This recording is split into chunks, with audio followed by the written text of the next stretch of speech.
Donc, bienvenue pour cette rencontre autour des fixeurs au Moyen-Âge, organisée en partenariat avec la revue L'Éléphant, qui vient tout juste de sortir son numéro 36 que vous trouvez au salon du livre. Je suis ravi d'accueillir Zrinka Starouliak, qui est venu de Californie, pour parler de son ouvrage, Californie en passant par la Croatie, pour parler donc de son ouvrage. Je voudrais brièvement vous présenter avant qu'on entame la discussion.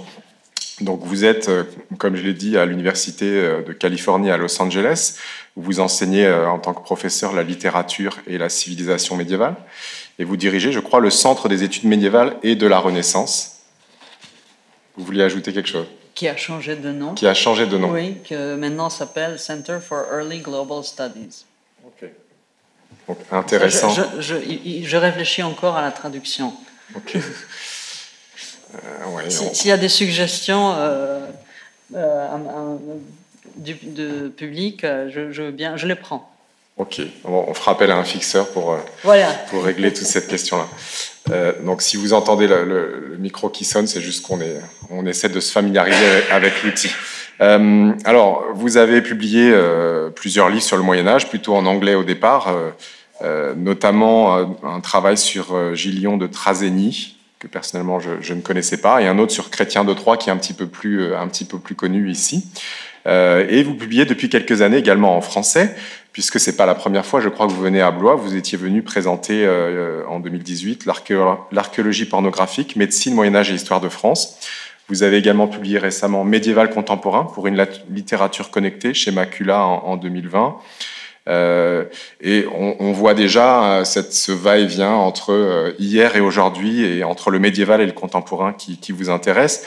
Un exemple tout récent, c'est votre article intitulé Médiévalisme dans la somme impressionnante de Florian Mazel, qui n'est pas encore paru, mais qui sera disponible là aussi à Blois. La nouvelle histoire du Moyen-Âge publiée au Seuil, qui vient tout juste de sortir. Et puis, plus proche du sujet qui nous occupe, vous avez été l'invité de Patrick Boucheron au Collège de France en 2018 aussi, je crois, pour un cycle de quatre conférences sur justement la question des fixeurs au Moyen-Âge, histoire et littérature connectée. Et donc ce livre, publié au Seuil, est issu de ce travail que vous avez fait il y a 3 ans. Alors, évidemment, cette question des fixeurs, elle a une actualité brûlante, qui sans doute est encore plus brûlante depuis la sortie du livre. On va y revenir. Et c'est évidemment un des aspects intéressants de votre ouvrage et de votre réflexion. Alors, je voudrais que peut-être pour éclairer un petit peu les festivaliers ici, que vous nous expliquiez ce que c'est qu'un fixeur ou une fixeuse. Je ne sais pas si le féminin existe. On a inventé le féminin. J'ai opté pour la fixeuse.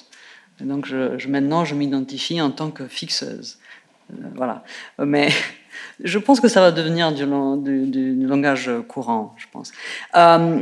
Oui, qui sont les fixeurs? Peut-être vous l'avez déjà entendu, mais les fixeurs, c'est un ancien, très, très vieux terme journalistique qui paraît pour la première fois. C'était vraiment quand je croise les journalistes, surtout les reporters de guerre ou des gens qui voyagent beaucoup à l'étranger, ils disent « Ah oui, fixeur, bien sûr ». C'est la personne dont on ne peut pas se passer quand on est journaliste, quand on voyage et travaille dans des terrains inconnus. Alors, donc, les fixeurs sont ceux qui sont des interprètes, bien sûr, mais pas uniquement. C'est aussi des chauffeurs, des guides, des facilitateurs, des négociateurs, des médiateurs. Donc, c'est en gros, je les appelle d'ailleurs dans le livre, puisque mon livre parle surtout des hommes, des fixeurs et très peu de fixeuses, je les appelle les hommes à tout faire. Et c'est vraiment la défi, parce qu'il faut parler, donc il faut que cette personne qui vous aide, qui est votre auxiliaire, si vous voulez, qui est votre arrangeur, il faut que cette personne parle la langue que vous ne parlez pas, et aussi votre langue, mais il faut aussi que cette personne, en gros, puisse tout faire. Donc, qu'elle puisse arranger tout ce qu'il vous faut. Voilà, et donc ce terme journalistique, qui existe donc depuis la guerre au Vietnam à peu près, c'est là où ça commence à être utilisé, vraiment fait son entrée, on va dire, publique ou grand public, au début des guerres en Irak et en Afghanistan. Là, on commence à rencontrer ce terme très souvent, et bien sûr en Syrie, je pense que tout le monde en a entendu parler, quand la journaliste, dont le nom m'échappe, je pense d'ailleurs que c'était Florence Obna, a été kidnappée, son fixeur, je crois, a été tué. Et donc vraiment, ça commence à faire partie du paysage courant pour nous, cette notion des fixeurs.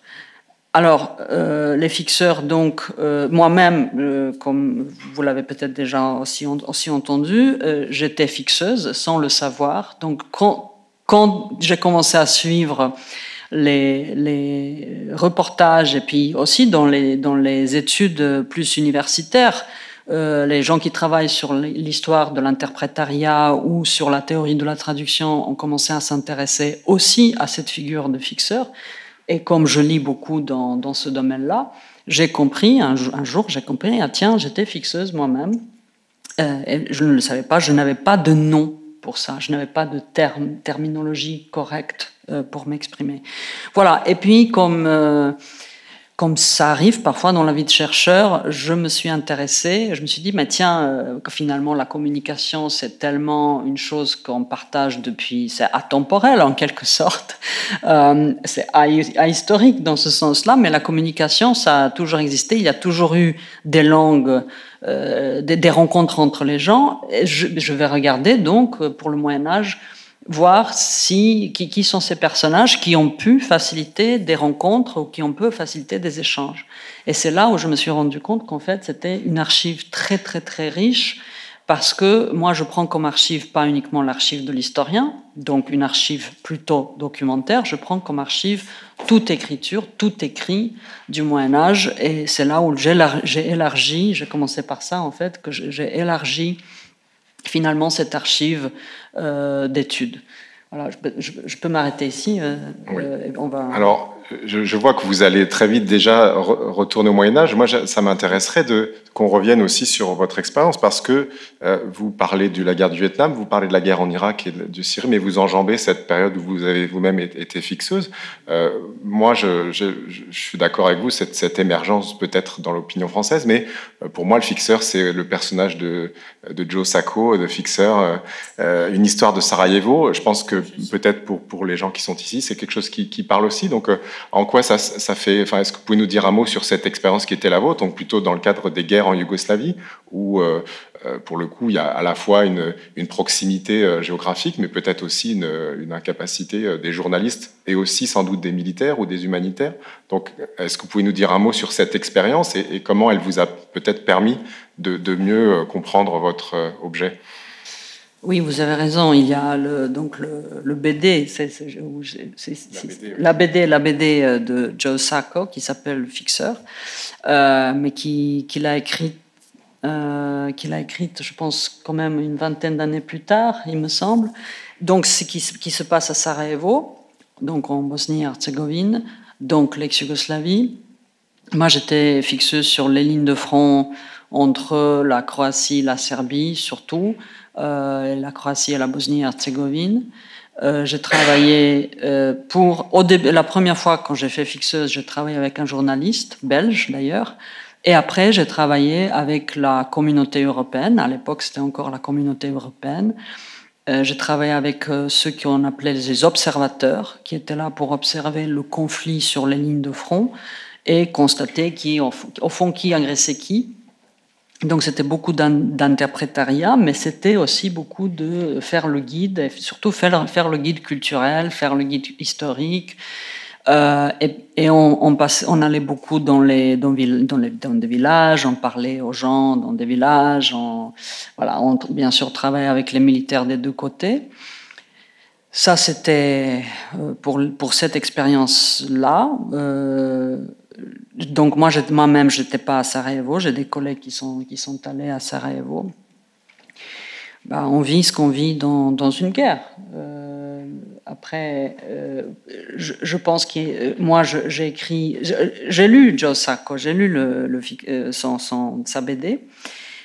Je trouve que moi, personnellement, j'étais un peu déçue. Je pensais qu'il y aurait beaucoup plus sur certains problèmes que moi-même j'ai vécu et sur lesquels j'avais écrit. Notamment, moi, j'ai écrit dans le domaine de la traduction, j'ai écrit sur la neutralité parce que la communauté européenne et après l'ONU, mais surtout la communauté européenne, ne voulait pas s'engager dans le conflit ex-yougoslave, ne voulait pas faire l'arbitre. Donc, c'était des observateurs, mais pas des arbitres. Finalement, bien sûr, il y a eu à la fin un certain arbitrage. Il y a eu une décision de la part de la communauté européenne et de la part de la communauté onusienne à reconnaître l'indépendance de certains pays qui sont issus de cette guerre.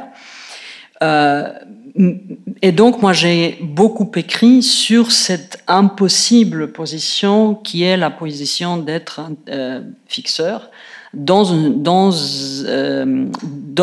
les partis, un parti qui est très très très engagé, qui est très passionné, qui se défend, etc., ou qui est partisan quelque part, et l'autre parti qui se met dans la position neutre.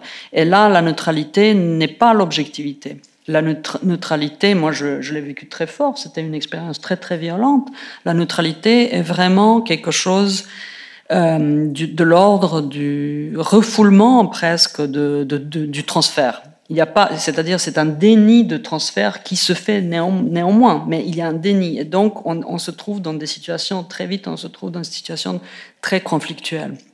Voilà, donc c'était très violent parce que cette obligation de la neutralité, en quelque sorte, presque empêchait une objectivité. Parce que pour une objectivité, moi je pourrais dire qu'une objectivité, je crois profondément, être objectif, ça ne veut pas dire ne jamais prendre une décision, ça veut dire prendre une décision avec les meilleurs moyens qu'on a devant soi, ou le plus d'informations qu'on a devant soi. Or là, c'était vraiment le contraire de cela, et cette neutralité provoquait justement beaucoup de conflits et je pense beaucoup de malheurs. Alors ça pose la question sur laquelle on va revenir pour le Moyen-Âge. Vous parlez beaucoup de la question de la fidélité aussi. Et donc si fidélité par rapport à qui et ça pose la question de la perception du fixeur par rapport à sa communauté ou à sa région d'origine. Oui, vous avez parfaitement raison. J'ai voulu rajouter ça. Donc, non seulement il y avait une forme de conflit interne en soi, dans ce vécu très difficile, déjà de guerre, enfin le contexte de guerre, mais en plus, il y avait la notion que quand on est fixeur, pourquoi vous travaillez avec les étrangers? Pourquoi vous travaillez avec ces Européens qui ne veulent pas reconnaître ce qui se passe? Pourquoi vous travaillez avec les États-Unis? Pourquoi vous ne travaillez pas avec les non-militaires? Donc, on est perçu vraiment comme des traîtres. En plus, à l'époque où j'avais commencé, j'étais bénévole. Donc, je n'étais pas à la solde de quelqu'un. Je me suis porté volontaire à faire ce service de liaison en fait entre les observateurs, donc les étrangers et les armées des deux côtés. Et pourtant, je l'ai fait bien sûr avec un sens ça faisait partie d'un service dans une guerre. On fait quelque chose. Et pourtant, c'était vécu comme une forme de trahison de ma part envers ma patrie. Ouais. Alors toutes ces choses que vous décrivez pour le contemporain et pour votre expérience, c'est des choses que évidemment vous allez pouvoir éventuellement identifier ou repérer au Moyen-Âge. Alors j'imagine, je pose une question très innocente, mais j'imagine que ce terme de fixeur n'existe pas puisque vous dites qu'il remonte à une période récente. Donc sous quel nom, comment apparaissent les fixeurs au Moyen-Âge, comment on les appelle? Est-ce que ça a été facile pour vous de les repérer dans les sources ou ça s'est imposé? Donc peut-être d'abord la question du nom. Comment on nomme les fixeurs au Moyen-Âge pour autant qu'on les nomme? On les nomme interprètes, parfois, interpres en latin, et on les nomme truchement en ancien français ou moyen français, ou dragoman en italien ou en latin. Donc il y a un terme qui existe. Moi, je n'ai pas voulu garder ce terme parce que, bien sûr, je ne suis pas la première à écrire sur, on va dire, les interprètes au Moyen-Âge. Mais ce que je suis la première à faire, c'est de parler des fixeurs, c'est-à-dire d'élargir ce champ linguistique ou purement linguistique ou purement de la traduction.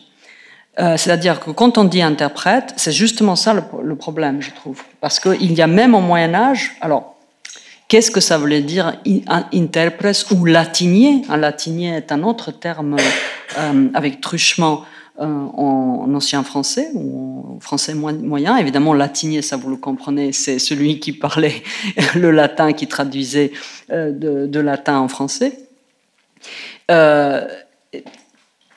Qu'est-ce que comprend ce terme? Alors, par exemple, quand on lit certains récits de pèlerinage, les pèlerins disent oui, notre drogman ou notre truchement ou notre interprète qui faisait aussi le guide.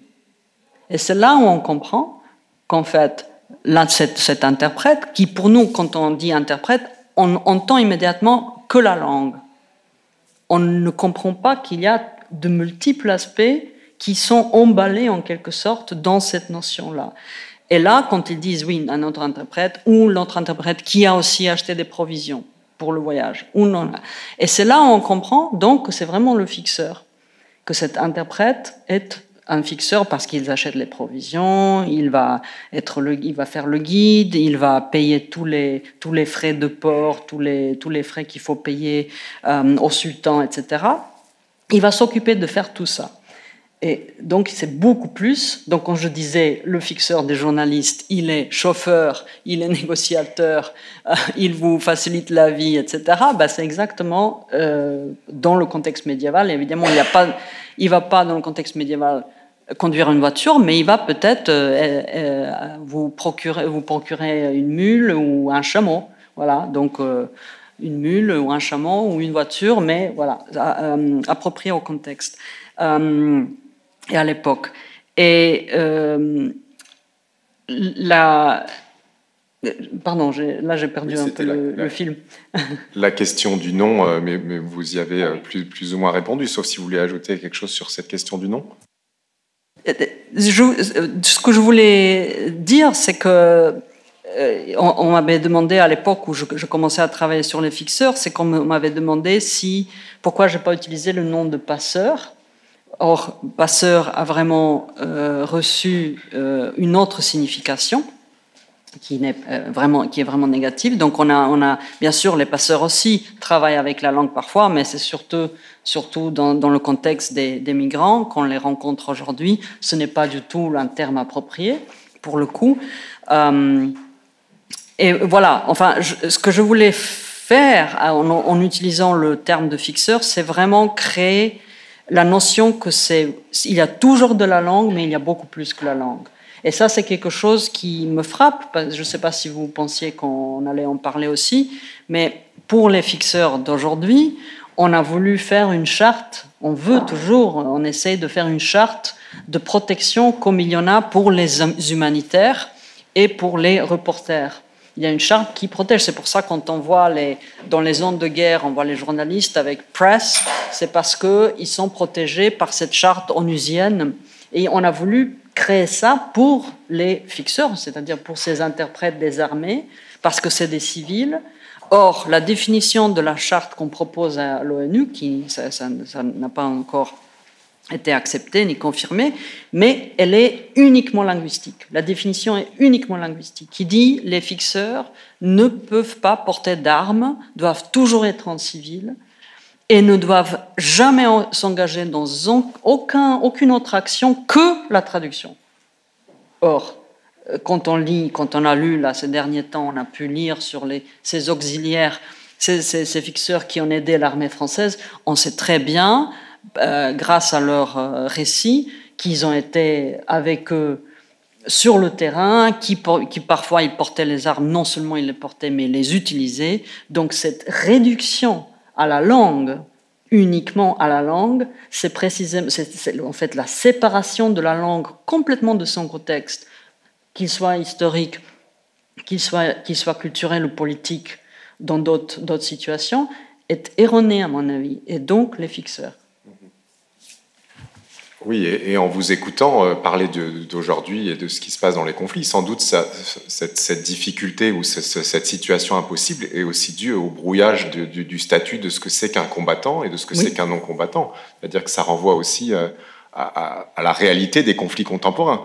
Peut-être qu'une guerre classique, mais pour autant qu'elle existe, la question se pose moins parce qu'on a clairement identifié les journalistes, etc. Les journalistes eux-mêmes, vous parliez de Florence Sobna, les journalistes eux-mêmes peuvent servir de cible. Et j'imagine qu'en Yougoslavie, c'était sans doute la question. Est-ce qu'au Moyen-Âge, on est aussi dans ce brouillage entre le combattant et celui qui ne combat pas, ou est-ce que c'est pas tout à fait la même chose? Alors, pour le Moyen-Âge, je me suis concentrée surtout sur les pèlerins. Bon, il y a des traités de croisade, mais qui sont plutôt théoriques, parfois basés sur une expérience, mais plutôt théorique à dire qu'est-ce qu'il nous faudrait pour que notre conquête réussisse. Donc, une question de logistique. Là, le fixeur fait partie de cette logistique.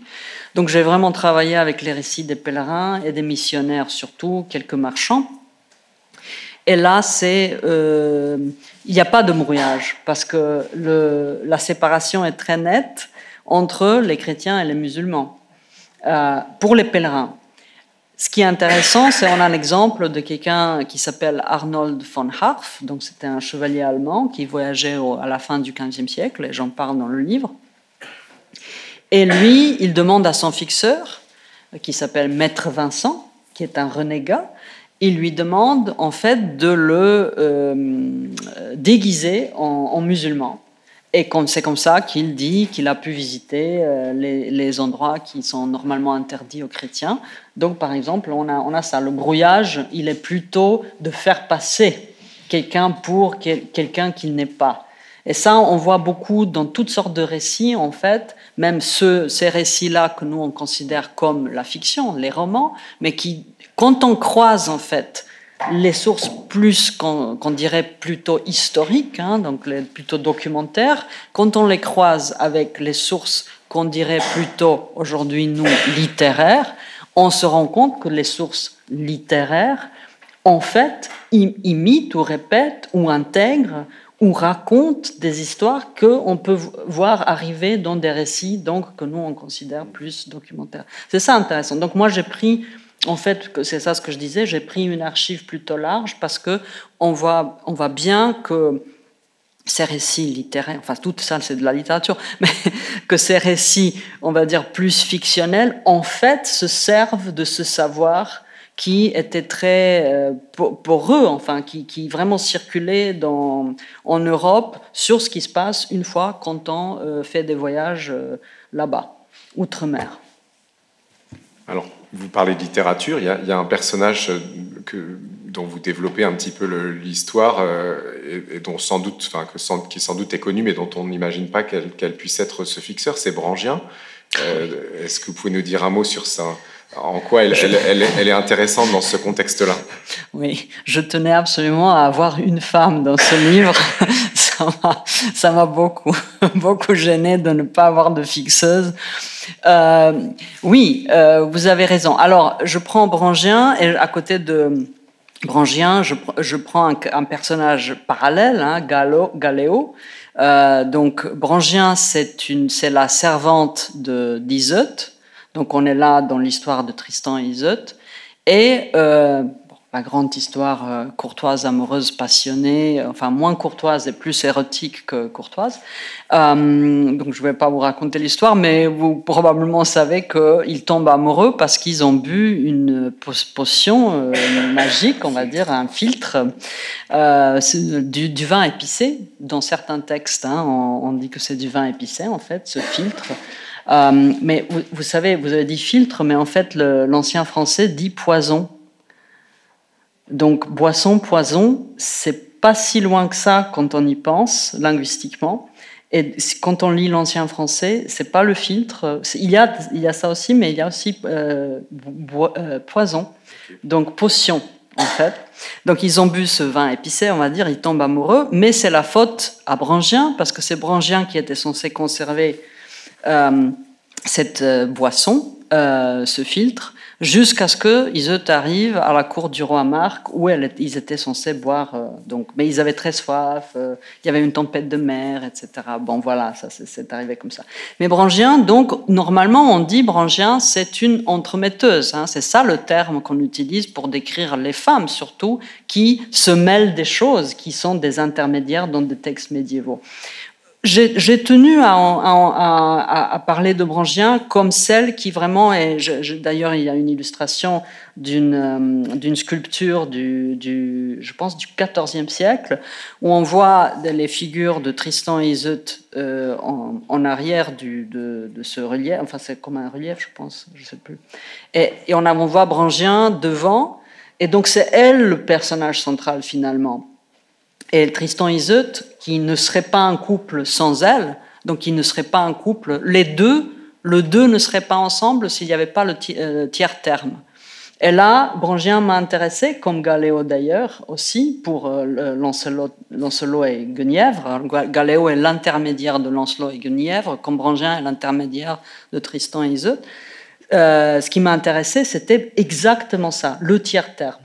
C'est le fait que donc que l'amour finalement, et ça c'est l'histoire de Tristan et Iseut, va répéter ça ad infinitum, c'est-à-dire on va dire tout le temps que l'amour c'est pas à deux, c'est à trois, mais il faut y penser d'ailleurs comme ça avec le tiers terme. Et finalement la traduction aussi c'est le tiers terme, et c'est ça qui m'a intéressé dans ce livre, c'est-à-dire de remettre vraiment l'interprète et l'interprétariat et cette question du ternaire dans la conversation, parce qu'on pense trop souvent que la traduction, c'est entre la source et la cible, entre l'originel et le produit de la traduction. Et on oublie qu'il y a un passage par quelque chose, ou par quelqu'un plutôt. Un truchement. Et ce truchement, c'est un tiers terme. Et donc, c'est ça ce que j'ai voulu finalement. Et c'est pareil. Alors, je pourrais parler en tant que littéraire, je pourrais parler donc de ces récits courtois ou de ces romans de passion au Moyen-Âge, mais cette qualité ternaire des choses que nous, on a tendance un peu à oublier, je pense même souvent, m'a paru intéressante. C'est pour ça que j'ai mis Brangien dans le livre, même si peut-être elle parlait une autre langue, mais on n'en sait rien. Le texte ne nous dit rien pour le coup de quelle langue Tristan et Iseut parlaient, sauf la langue d'amour. D'accord, et on ne va pas tout dévoiler sur son rôle, parce que son rôle se prolonge aussi. Moi, je ne sais pas si je l'avais oublié ou si je l'ignorais, mais voilà, elle a un rôle très important. Alors, en dehors même de cette question de la littérature, vous avez évoqué les pèlerinages ou les croisades, on a beaucoup de personnages, des marchands, des missionnaires peut-être. J'aimerais que vous nous disiez un petit peu ce qui se joue dans la relation entre les deux. On a parlé tout à l'heure de la fidélité. Il y a aussi beaucoup de choses que vous dites sur la question du don. En revisitant les écrits qui ont été faits à partir de Marcel Mauss ou de Maurice Godelier sur ces questions-là. Qu'est-ce qui se joue dans cette relation particulière entre celui qui fait appel à un fixeur et le fixeur lui-même, en termes de contrat presque, ou est-ce qu'on est simplement dans un contrat banal, ou est-ce qu'on est dans autre chose? Oui, c'est une question très intéressante et en fait assez complexe, même si elle paraît très très simple quand on parle du contrat. Oui, il y a un contrat. D'ailleurs, on a des exemples des contrats passés entre les fixeurs médiévaux et leurs clients. Donc ça existe. Ce que je voulais, même pour en quelque sorte relier à la question précédente, en quelque sorte, c'est que ce que font les fixeurs, c'est du travail, puisqu'on est là pour parler du travail cette année à Blois. C'est du travail, mais ce n'est pas un métier et il n'y a pas de produit, forcément. Surtout avec les fixeurs et l'oral et l'interprétariat. Donc vous n'avez pas un objet qui ressort de l'autre côté d'un travail. Donc il n'y a pas d'œuvre. Et ça c'est très, très intéressant déjà en soi. Donc, il est difficile, quand on contractualise quelque chose, qu'est-ce qu'on est on est en train de contractualiser un service. On fait un contrat pour un service. Or, ce service-là comprend quelque chose qui n'est pas donc un produit, mais qui est tout simplement, en fait, la protection de la vie du pèlerin ou la protection de la vie d'un missionnaire avec l'idée de faire passer un message. Donc c'est ça en fait le contrat.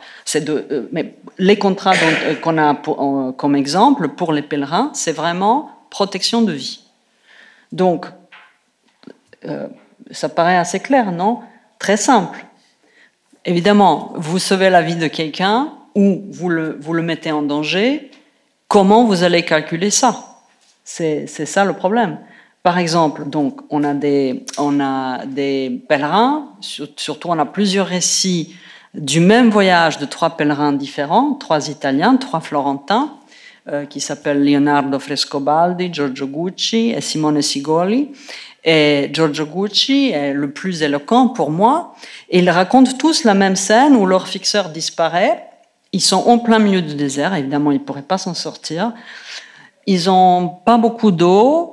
Ils dorment dans le désert, il a disparu, il les a laissés, ils sont là à se dire voilà, il va nous laisser mourir, etc. Puis il réapparaît, bon, donc ils continuent leur chemin, et puis quelques temps après, on les attaque, il y a une attaque des Bédouins du désert, et là, il y a ce qu'ils appellent de la robberie. Donc, on leur vole des choses et tout va bien. Et là, tous les 3, chacun leur version, disent « Ah oui, finalement, il est parti pour s'entendre avec les Bédouins, qui donc, il leur a dit « Vous allez nous retrouver plus loin, là, vous allez nous attaquer. » Et ils se seraient partagé le butin. Alors, qu'est-ce qu'on fait de ça? Qu'est-ce qu'on fait de ça? C'est ça la question. Est-ce qu'on dit « Ah, voilà la preuve, il faut se méfier de son fixeur, on ne peut pas faire confiance à celui qui fait interprète, que sait-on ce qu'il leur a dit, etc. Ah, il profite de nous, n'est-ce pas? Est-ce que maintenant il faudrait qu'on lui donne quelque chose en plus? Parce que finalement on n'a pas été, enfin on a gardé notre vie au moins si on n'a pas gardé tout ce qu'on possède.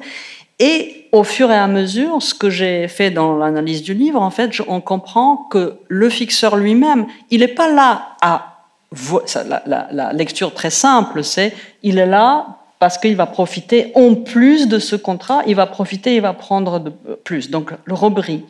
Non, il est là parce qu'en fait, le fixeur lui-même est dans une circulation et que garder la vie, protéger la vie des pèlerins, ça veut dire rentrer dans une circulation où vous devez, au fond, payer le tribut à celui qui va vous attaquer, vous. Donc, il est pas du tout... Il organise une sorte de robberie, comme ils disent, roberia, pour, en fait, payer pour qu'il puisse passer. Et c'est là où on comprend, donc, que le fixeur lui-même est tributaire de devoir payer ses frais lui aussi. Donc, c'est pas qu'il profite. En fait, il fait son job en permettant ce vol aux Bédouins du désert. C'est ça la complication, je pense, de tous ces rapports. Et est-ce qu'une simple courtoisie, c'est un terme que vous utilisez, est-ce qu'une simple courtoisie suffit à lever l'hypothèque d'une robberie ? Alors, la courtoisie, c'est un terme aussi qui accompagne le terme de robberie. C'est quand les pèlerins sentent que finalement ils n'ont pas été si maltraités que ça, ils offrent une courtoisie. Ça, c'est un don d'argent. Donc, est-ce que c'est... Alors ça, c'est uniquement quand ils sont très contents. Mais en fait, ils sont très, très fâchés parce qu'il y a certains cas où ils disent que l'interprète, le fixeur, a demandé sa courtoisie. Et c'est là où on comprend que la courtoisie est absolument nécessaire, en plus d'un contrat, et que c'est la courtoisie qui rend la vie des pèlerins plus agréable. Le contrat, c'est le truc de base où on peut se faire maltraiter. Il n'y a aucune garantie. Et c'est ça ce que finalement, même aujourd'hui, dans notre sens, hein, on a un contrat, ça veut dire qu'il faut livrer un service.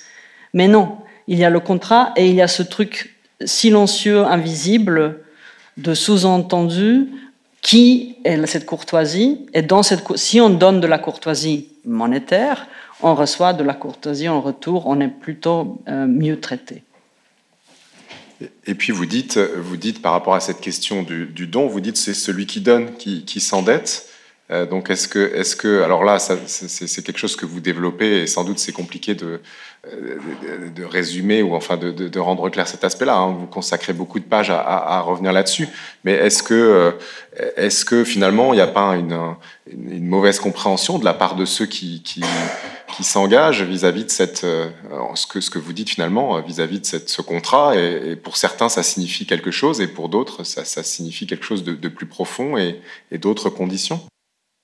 Oui, vous avez raison. Vous m'aviez posé la question sur Mauss et Godelier, donc enfin toute la pensée anthropologique, enfin toute la critique, les études anthropologiques, où donc le principe de l'économie du don, c'est quand même que celui qui donne, c'est celui qui, en fait, c'est celui qui reçoit, qui est du coup endetté. Donc ça, c'est le principe. Celui qui reçoit est endetté. Et moi, dans cette analyse des fixeurs, je comprends que ça ne marche pas. Et en gros, je dois inverser la chose parce que c'est celui qui donne la courtoisie, celui qui paye. Donc le client, c'est celui qui est endetté.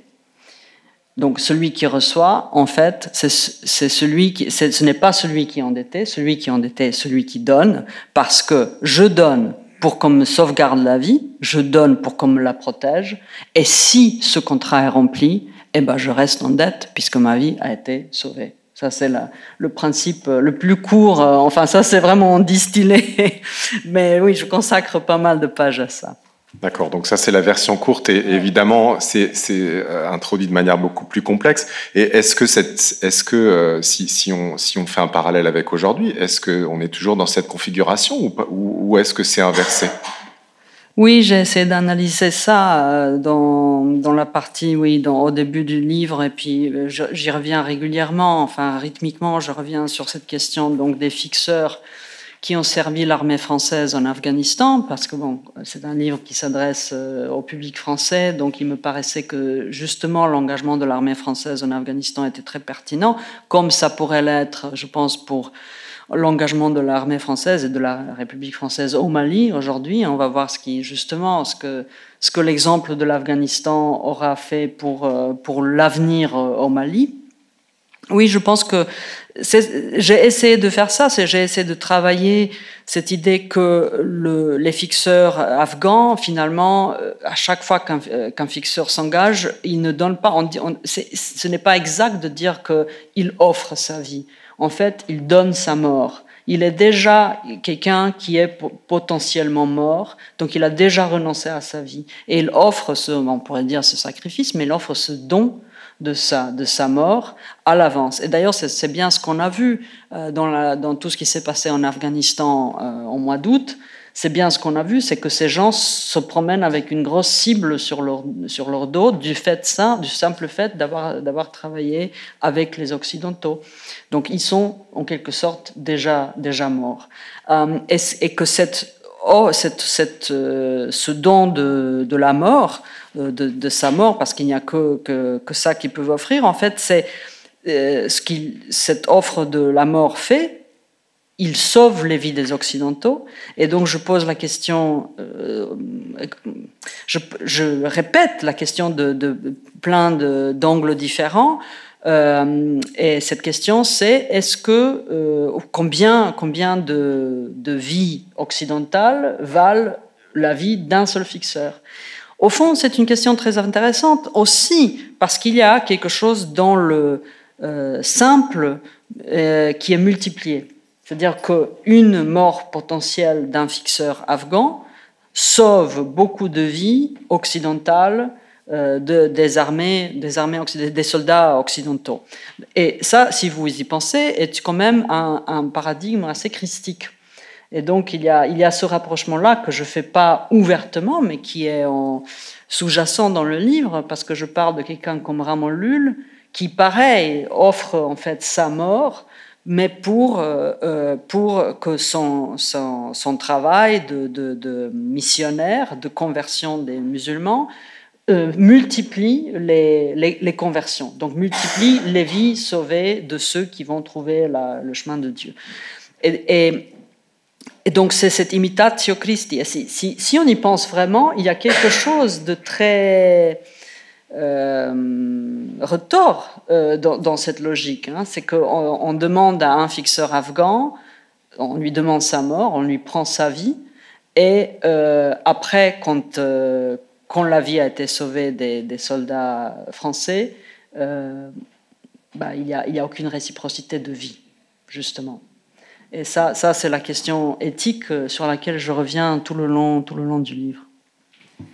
Oui, et puis vous dites aussi, on va revenir au Moyen-Âge, mais juste pour terminer sur ce point-là, que les fixeurs posent un problème aux États-nations, qu'ils ne cadrent pas, en tout cas que ça leur pose un problème. Oui, vous avez raison. Ils posent un problème parce que, notamment dans ce cas des fixeurs afghans, c'est vrai que le premier fixeur afghan parlait le français, enfin était francophone, donc, mais très vite il n'y avait plus d'assez d'interprètes, plus d'assez de fixeurs, et donc l'armée française a dû se résoudre à embaucher les fixeurs anglophones. Donc la vie l'anglais, la vie peut être sauvée par la langue anglaise quand on est hors sol français, mais puisque la France a toujours ce critère d'intégration qui comprend aussi la langue française, comme c'était les fixeurs anglophones, leur dossier était systématiquement refusé par la République française. Donc la vie peut être sauvée en anglais, mais quand il s'agit de sauver la vie du fixeur qui a sauvé la vie des soldats français, là l'anglais n'est plus de mise. Oui, vous voulez faire référence au fait qu'on impose aux fixeurs de maîtriser le français pour pouvoir être réintégrés. Alors, je voudrais avant de donner la parole à la salle pour quelques questions, je voudrais qu'on revienne un petit peu au Moyen-Âge et plutôt dans le deuxième Moyen-Âge ou la fin du Moyen-Âge et qu'on parle un petit peu des Pays-Bas bourguignons parce que vous choisissez dans votre ouvrage d'y consacrer une partie en faisant, vous dites sans fixeur, il n'y a pas de Bourgogne, et vous dites même que c'est un État fixeur. Pourquoi la Bourgogne vous semble un cas intéressant par rapport à cette question ? Oui, c'est qu'au cours de ce travail, je me suis rendu compte que les fixeurs n'étaient pas uniquement des personnes, mais en effet, on pouvait parler des États fixeurs. Alors la Bourgogne déjà était un fixeur entre les Anglais et les Français pendant la guerre de 100 ans, mais après, à partir des années 1440 à peu près, la Bourgogne est très très active dans la Méditerranée, dans la Méditerranée de l'Est. Et aussi dans ses relations avec la papauté, etc. Et c'est là où on voit que la Bourgogne, vu que tous ces rêves de croisade, tous ces rêves d'un royaume, royaume latin au Proche-Orient s'évadent finalement, ou sont difficilement atteignables, la Bourgogne, et il n'y a pas vraiment de leader de chrétiens, chrétien, enfin qui s'imposerait, que la Bourgogne finalement fait un lien entre l'Orient et l'Occident, ou essaie de le faire, et donc se positionne comme ce fixeur. Et tout en faisant cela, il y a un vrai projet, ce que je dis, il y a un vrai projet impérial. Alors on a souvent dit que la Bourgogne est un royaume inachevé, et moi je dis, certes, c'est un royaume inachevé, mais c'est un empire accompli. Accompli dans le sens où déjà dans les années 40 du XVe siècle, les Bourguignons accumulent une bibliothèque incroyable d'ailleurs et des ouvrages tout à fait originaux, mais aussi des traductions qui en fait explorent comme une carte de la Méditerranée d'un élargissement politique, territorial de la Bourgogne. Et comme la Bourgogne était déjà un État qui était non contigu, qui était fait des parties non contiguës, c'est déjà une constitution impériale de non-contiguïté territoriale, où il faut employer des intermédiaires tout le temps, c'est-à-dire en quelque sorte des fixeurs, mais des intermédiaires qui connectent, qui relient toutes ces parties non contiguës. Et donc c'est envisageable de voir la Bourgogne s'élargir, ce qui d'ailleurs va arriver, et c'est ça ce que je dis finalement, l'empire incomplet de la Bourgogne, c'est l'empire espagnol, puisque c'est les Bourguignons qui, Philippe le Beau, qui est donc le dernier duc valois de Bourgogne, qui va en fait faire ce lien avec ce qui va devenir, enfin son fils Charles Quint, qui va devenir l'empereur et roi d'Espagne, donc, et aussi qui va régner sur le plus grand empire de cette époque. Voilà. Ok. Je vous propose qu'on passe la parole à la salle pour quelques questions. Alors, il n'y a pas de micro qui circule, mais on vous invite à parler bien fort pour qu'on puisse entendre vos questions. Et je pense que ça devrait fonctionner comme ça. Donc, si vous avez une question à poser à Zrinka Saouliak, vous levez la main et on vous donne la parole bien volontiers. Alors, madame ici. Bonjour, je voulais juste revenir sur la différence entre neutralité du traducteur, ou de l'interprète plus exactement, et l'objectivité. Est-ce que vous pouvez développer un petit peu? Alors, je ne parlais pas de la neutralité du traducteur ni de l'objet, oui, mais de la neutralité des observateurs dans le contexte de guerre. Voilà. Oui, oui. Mais vous avez raison. Oui, oui, oui. Je pense que la différence, c'est que la neutralité est comme je le disais, comme une suppression d'affect. C'est-à-dire que, pareil, un refoulement de l'histoire et de la culture. C'est-à-dire, on ne peut pas, puisqu'on ne va pas prendre la position ni de ce parti-ci, ni l'autre position de l'autre parti. On va être impartial. Donc, on va jamais assumer une position. Mais depuis cette non-position, qui on dirait en est une néanmoins, mais on ne peut pas justement, je pense qu'on bloque un certain nombre de choses que au contraire, la position de l'objectivité nous permet de disposer de beaucoup d'éléments qu'on va travailler, qu'on va analyser, etc., pour arriver à un arbitrage. Alors que la neutralité, en fait, est un arbitrage qui élimine, par exemple, l'expertise, qui va éliminer, donc, comme je le disais, l'histoire, qui va éliminer les questions de langue qui viennent avec qu'est-ce qu'une langue amène avec elle, dans le tableau, etc. Donc c'est ça ce que j'essaie c'est ce que j'ai essayé dans mes travaux précédents vraiment de travailler, cette question de la neutralité qui n'est pas une position critique, je pense. Qui écoute moins. Oui, absolument, qui écoute moins. Oui. Et j'ai fait la manière parce qu'en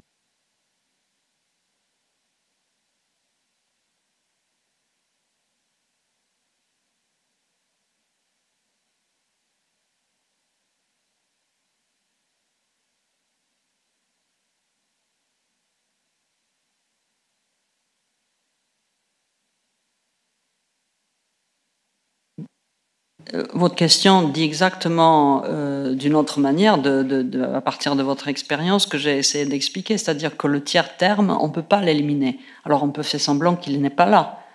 Donc neutre, qu'est-ce que ça veut dire? Ça veut dire ni l'un ni l'autre. Mais ça n'élimine pas ce passage, et ce à quoi je fais référence, enfin pas dans ce livre, mais je continue à travailler sur cette question, ce tiers terme qui est une question de commensuration. Il n'y a pas de passage direct d'équivalence entre, comme vous le savez, puisque vous êtes traductrice, entre la source et la cible. Il n'y a pas de passage direct. Il faut quelque part faire une commensuration de deux choses qui ne sont... Sinon, si c'était équivalent, il n'y aurait pas de traduction, parce qu'on n'en aurait pas besoin. Mais dès qu'il y a un besoin de la traduction, dès qu'on doit traduire, en fait, on se rend compte qu'il faut faire ces commensurations. Et le travail de ce livre, enfin, une de mes ambitions, mais vraiment première, un de mes buts premiers, c'est vraiment de remettre cette question finalement de commensuration, pas de non-équivalence, mais du fait que l'équivalence n'est pas ni transparente ni immédiate. De remettre ça dans nos débats et en fait, avec tout cela, remettre dans nos débats la question des intermédiaires. Parce que je pense qu'on peut tous être d'accord qu'on a beaucoup vu ces dernières années, et ça c'est relié complètement à la question de la traduction, on a beaucoup vu, on a des tendances à vouloir que tout soit direct, qu'on soit dans la démocratie directe, mais après que tout soit direct. Et même cette illusion que les réseaux sociaux sont un contact direct. Hein. Et donc on perd de plus en plus, je pense, la capacité de comprendre ou de contenir les intermédiaires dans notre communication, même dans notre vie politique. Et donc, avec les intermédiaires, on perd la capacité aussi d'arbitrage, de cette commensuration, qui est, je ne dis pas arbitrage dans le sens juridique, je le dis dans le sens de co-mesurer les choses. C'est ça ce que j'essaie de dire. Donc oui, vous mettez le doigt dessus. Merci. Donc Google Traduction ne fera pas disparaître les fixeurs, en tout cas pas tout de suite. Google Traduction, en quoi est-ce direct? L'algorithme, c'est aussi un intermédiaire. Alors je crois qu'il y avait une question par là-bas, madame.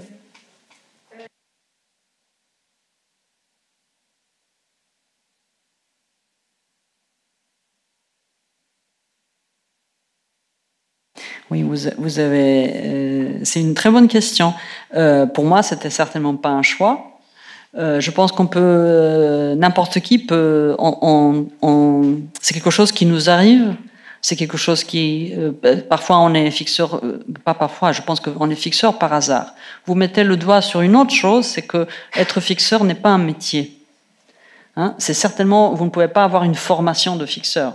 Peut-être c'est ça, c'est une excellente idée. Peut-être je devrais ouvrir une école pour des fixeurs. Ça serait bien, faire une licence en fixing. On pourrait faire ça. Mais justement, c'est bien ça la question. Il n'y a pas de formation, ce n'est pas un métier. Ça peut être peut-être une vocation. Ça peut être une occupation. C'est certainement un gagne-pain.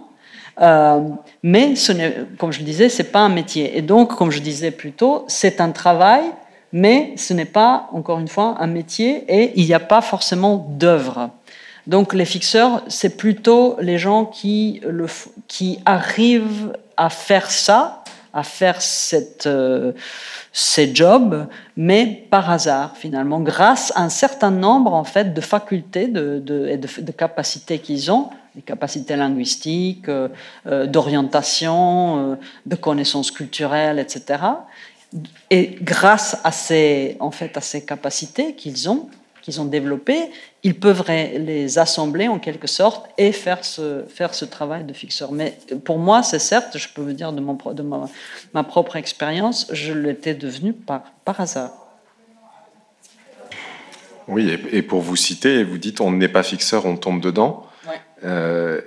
Et sur cette question, vous parliez d'école de fixing. Il me semble que justement vous parlez au Moyen Âge, à l'époque où on a ce projet de conversion. Il y a alors peut-être des projets d'école, mais en tout cas c'est quelque chose qui existe à ce moment-là. Oui, ça existe. C'est les écoles des dominicains qui justement se sont rendus compte que peut-être la doctrine la doctrine chrétienne ne peut pas être transmise par des interprètes qui ne sont pas chrétiens, qui ne parlent pas forcément la langue assez bien. Donc c'est très bien pour la communication, c'est très bien pour avoir de l'eau et pour avoir un abri, mais ça ne suffit pas pour expliquer les mystères et les secrets de foi. Et donc les dominicains très tôt, au XIIIe siècle, proposent et ouvre des écoles d'apprentissage de langue, et ça va être le grec, l'arabe, l'hébreu, et parfois le perse. Voilà, ça va être et ça va durer à peu près 100 ans.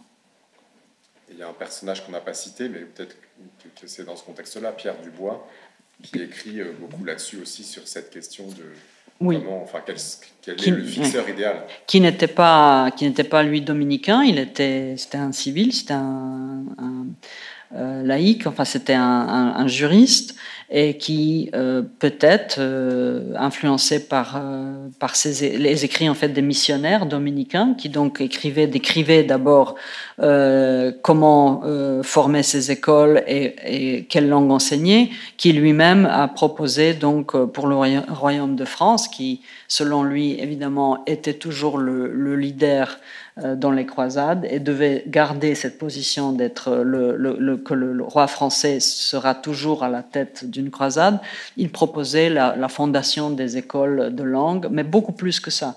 Vraiment des écoles à former des fixeurs, parce que là, pour les dominicains, c'était les langues principalement, c'est comme ça qu'on est parti. Alors Dubois vraiment propose une formation quasiment de 20, je sais plus, 24 ou 26 ans, mais vraiment avec le doctorat en fixing, hein. Mais parce que, voilà, pour faire le type idéal d'un fixeur, il ne suffit pas d'avoir la langue, de connaître la langue, il faut connaître les coutumes, il faut connaître tout ce qui vient avec une culture, une religion, et en plus, il faut être tellement versé dans la dialectique, dans la logique et dans la théologie, qu'un fixeur va au fond être complètement autonome et va à la fois être le théologien et l'interprète de cette argumentation ou de cette doctrine directement. Il va faire les deux. Donc ça, c'est pour ça que Dubois propose cette formation finalement impossible. Donc que les missionnaires soient leurs propres fixeurs, en quelque sorte, qu'ils ne soient pas potentiellement sous la coupe ou sous la responsabilité d'un fixeur local. Oui, c'est exactement ce que je dis. Être son propre fixeur, c'est l'idéal des fixeurs, donc en fait d'éliminer le besoin d'avoir des fixeurs. Alors on a le temps pour une dernière question, monsieur.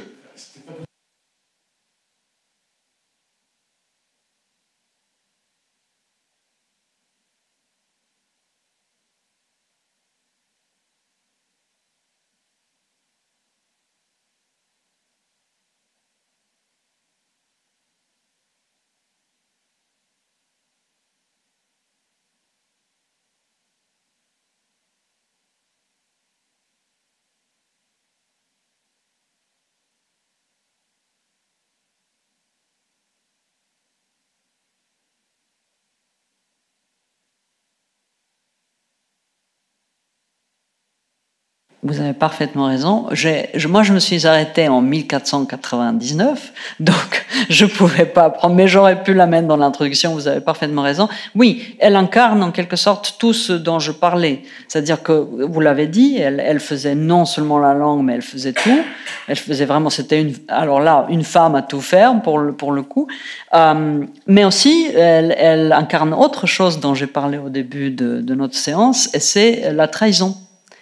Elle était, et encore aujourd'hui, il y a de grands débats, ça je le sais même par mes étudiants en Californie, pour qui Malintzin, hein, c'est son nom indigène, Malintzin, et il y a des personnes qui considèrent que c'était une vraie traîtresse de son peuple, parce qu'elle a traduit pour... les conquistadores, oui. Mais en même temps, on peut faire l'argument que non, en fait, elle a apaisé les choses, elle a fait en sorte que ça soit moins pire que ça n'aurait pu l'être. Oui, mais merci, vous avez parfaitement raison. Malintzin est un autre exemple. Alors, on arrive au terme du Moyen-Âge et au début de l'époque moderne, et donc ça ouvre sur d'autres. Ça montre aussi que ce terme-là, ou ce questionnement, évidemment, il fonctionne dans d'autres espaces et dans d'autres temps. On va s'arrêter là. Je crois que vous restez sur place pour prolonger la discussion et signer vos ouvrages. Je vois quelqu'un de la librairie L'Abbé qui se trouve là-bas. Merci beaucoup, Zrinka Saouliak, et on vous souhaite un bon rendez-vous de l'histoire. Merci.